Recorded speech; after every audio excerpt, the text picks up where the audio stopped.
안녕하세요. 말씀 한 줌. 오늘은 여호수아 7장 1절에서 15절 말씀을 함께 살펴보도록 하겠습니다. 제가 먼저 본문을 읽을게요.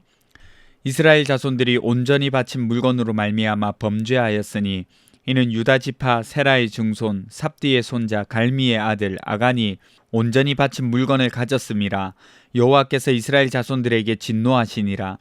여호수아가 여리고에서 사람을 베델 동쪽 베다웬 곁에 있는 아이로 보내며 그들에게 말하여 이르되 올라가서 그 땅을 정탐하라 하매 그 사람들이 올라가서 아이를 정탐하고 여호수아에게로 돌아와 그에게 이르되 백성을 다 올라가게 하지 말고 2-3천 명만 올라가서 아이를 치게 하소서.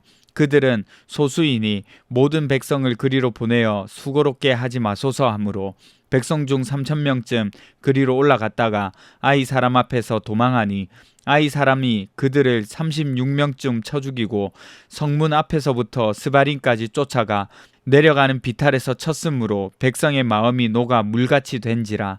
여호수아가 옷을 찢고 이스라엘 장로들과 함께 여호와의 궤 앞에서 땅에 엎드려 머리에 티끌을 뒤집어 쓰고 저물도록 있다가 이르되 슬프도소이다. 주 여호와여, 어찌하여 이 백성을 인도하여 요단을 건너게 하시고 우리를 아모리 사람의 손에 넘겨 멸망시키려 하셨나이까. 우리가 요단 저쪽을 만족하게 여겨 거주하였다면 좋을 뻔하였나이다. 주여, 이스라엘이 그의 원수들 앞에서 돌아섰으니 내가 무슨 말을 하오리이까. 가나안 사람과 이 땅의 모든 사람들이 듣고 우리를 둘러싸고 우리 이름을 세상에서 끊으리니 주의 크신 이름을 위하여 어떻게 하시려 하나이까 하니 여호와께서 여호수아에게 이르시되 일어나라. 어찌하여 이렇게 엎드렸느냐. 이스라엘이 범죄하여 내가 그들에게 명령한 나의 언약을 어겼으며 또한 그들이 온전히 바친 물건을 가져가고 도둑질하며 속이고 그것을 그들의 물건들 가운데에 두었느니라. 그러므로 이스라엘 자손들이 그들의 원수 앞에 능히 맞서지 못하고 그 앞에서 돌아섰나니 이는 그들도 온전히 바친 것이 됨이라. 그 온전히 바친 물건을 너희 중에서 멸하지 아니하면 내가 다시는 너희와 함께 있지 아니하리라. 너는 일어나서 백성을 거룩하게 하여 이르기를 너희는 내일을 위하여 스스로 거룩하게 하라. 이스라엘의 하나님 여호와의 말씀에 이스라엘아, 너희 가운데에 온전히 바친 물건이 있나니 너희가 그 온전히 바친 물건을 너희 가운데에서 제하기까지는 내 원수들 앞에 능히 맞서지 못하리라. 너희는 아침에 너희의 지파대로 가까이 나아오라. 여호와께 뽑히는 그 지파는 그 족속대로 가까이 나아올 것이요 여호와께 뽑히는 족속은 그 가족대로 가까이 나아올 것이요 여호와께 뽑히는 그 가족은 그 남자들이 가까이 나아올 것이며 온전히 바친 물건을 가진 자로 뽑힌 자를 불사르되 그와 그의 모든 소유를 그리하라. 이는 여호와의 언약을 어기고 이스라엘 가운데에서 망령된 일을 행하였음이라 하셨다 하라. 아멘. 이스라엘 백성이 하나님께 순종함으로 승리를 얻은 상징이 여리고성이라면 하나님께 불순종함으로 패배를 상징하는 곳이 바로 아이성입니다. 오늘은 아이성에 어떻게 패배하게 되었는지를 알려주고 있는 본문이에요. 여리고성보다도 훨씬 작은 성이었는데 참패하게 되죠. 그 원인을 파악하는 것이 중요합니다. 우리가 함께 살펴보도록 할게요. 1절부터 우리가 살펴보는데요. 1절부터 불안합니다.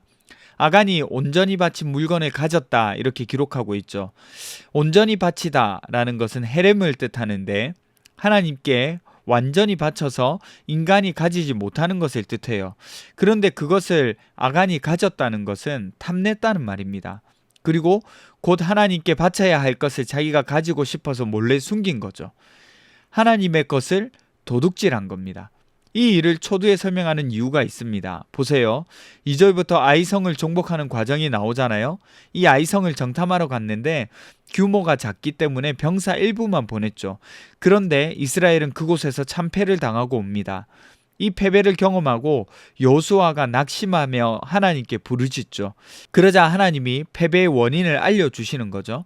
이스라엘이 범죄하였다. 나의 언약을 어겼다. 이렇게 말이죠. 온전히 바쳐야 할 것, 곧 헤렘을 취한 자 때문에 이스라엘 전체가 아이성 앞에서 패배했다 이렇게 말씀하시는 거예요. 그리고 하나님은 그것으로 끝내지 않으시고 내일을 위하여 스스로 거룩하게 할 방법들을 알려주십니다. 여러분, 오늘 이 말씀을 통하여서 우리가 먼저 생각해 볼 것이 있어요. 오늘 하나님 앞에서 범죄한 사람이 누구예요? 아간이잖아요. 그런데 피해를 본 것은 이스라엘 전체입니다. 한 사람의 범죄로 이스라엘 전체가 패배와 심판을 당했다는 거예요. 개인주의가 강한 사회를 살아가는 우리에게 이 이야기가 잘 받아들여지지 않을 수 있습니다. 그런데 보세요. 성경은 아주 명백히 이야기해요.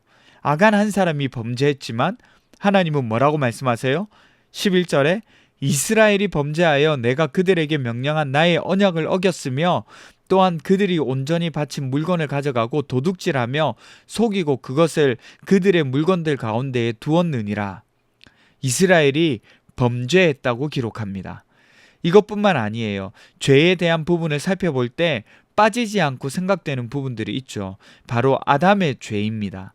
아담이 죄를 지어서 인류 전체가 죄에 빠지게 되었죠. 그런데 또 반대로 두 번째 아담이신 그리스도가 의로우심으로 그 안에 있는 사람들은 의로워질 수 있게 되었다는 거예요. 이런 성경의 생각을 통해서 오늘을 살아가는 우리에게 무엇을 말하는 줄 아세요? 우리 개인이 살아가고 있지만 사실 나만 살아가고 있는 것이 아니라 함께 살아가고 있다는 것을 우리는 알 수가 있습니다. 여러분, 아닌 것 같지만 내 삶은 다른 사람에게 영향을 줍니다. 교회는 더 그래요. 그래서 고린도전서 12장 12절에 바울이 교회를 뭐라고 했을까요?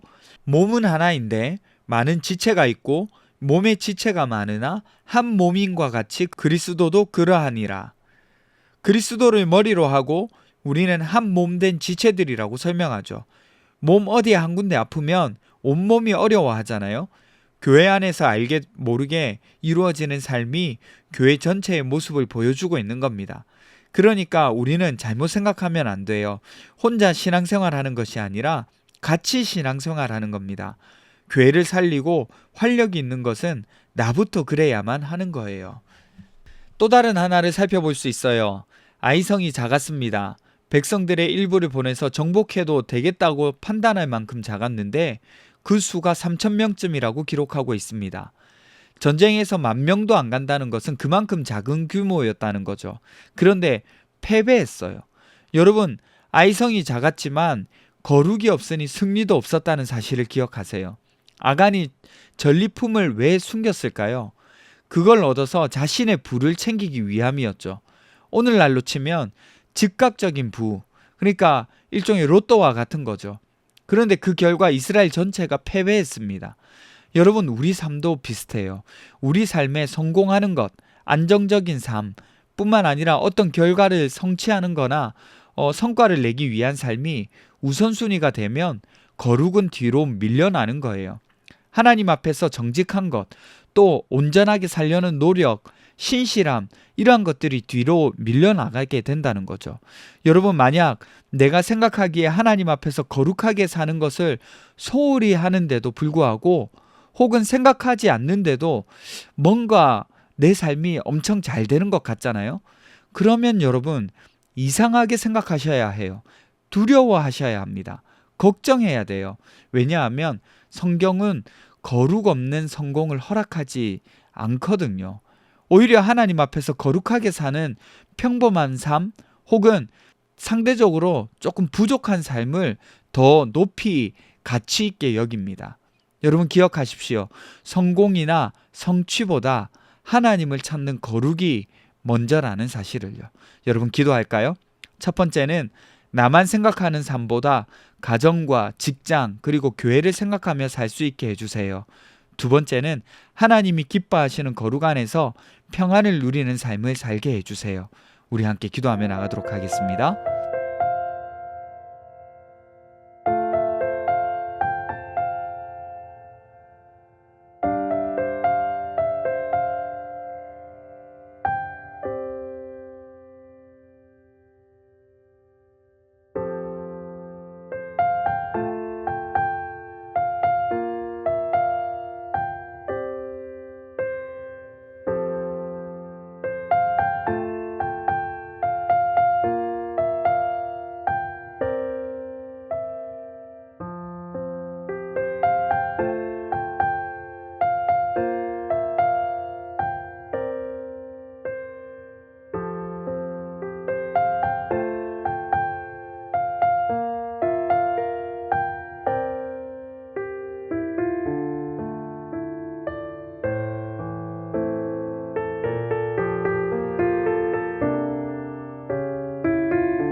하나님, 나만 생각하는 삶보다 타인을 생각하고 공동체를 생각할 수 있는 마음과 생각들을 주시기를 원합니다.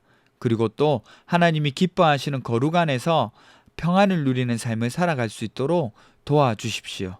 감사드리며 걸어가신 예수님 이름으로 기도드립니다. 아멘. 여러분, 오늘 하루도 하나님 안에서 즐거운 삶을 살아가시기를 바랍니다.